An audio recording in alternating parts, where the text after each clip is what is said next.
So our first question is, your character in the movie Moana portrays a fierce heroine and you represent a young Pacific leader.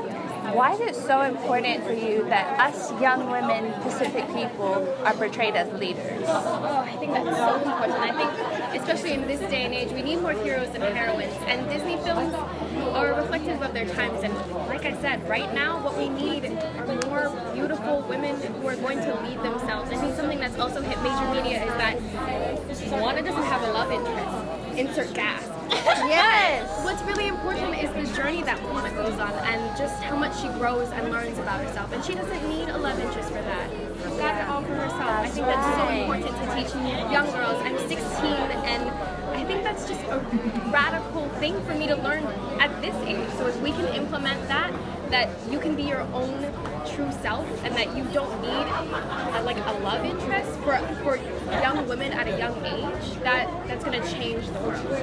Absolutely.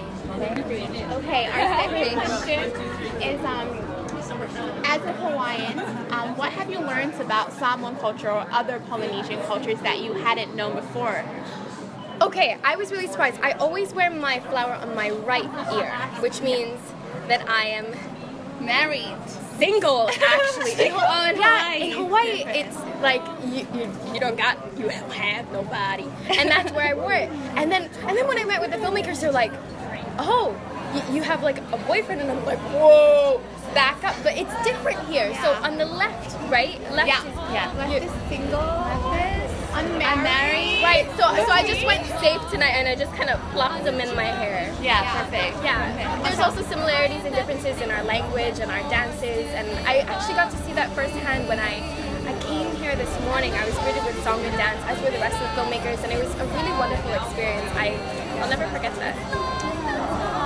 Okay, thank you so much. So, in the movie, Mother Nature was, portrayed as in distress.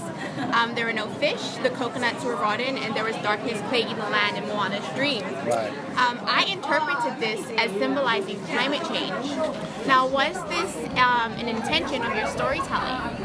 Yes, it's definitely there. Even with the idea that a lot of people aren't seeing the problem. People on the island of Motunui, many of those people are either in denial.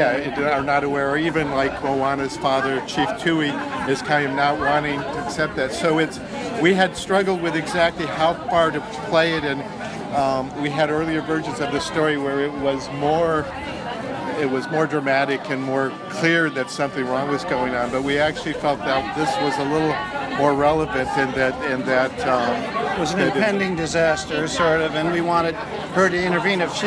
The fate of the world rests on her shoulders, but it requires action from people to right the wrongs that have been done to nature, sort of, and really it requires people to step up, and Moana does.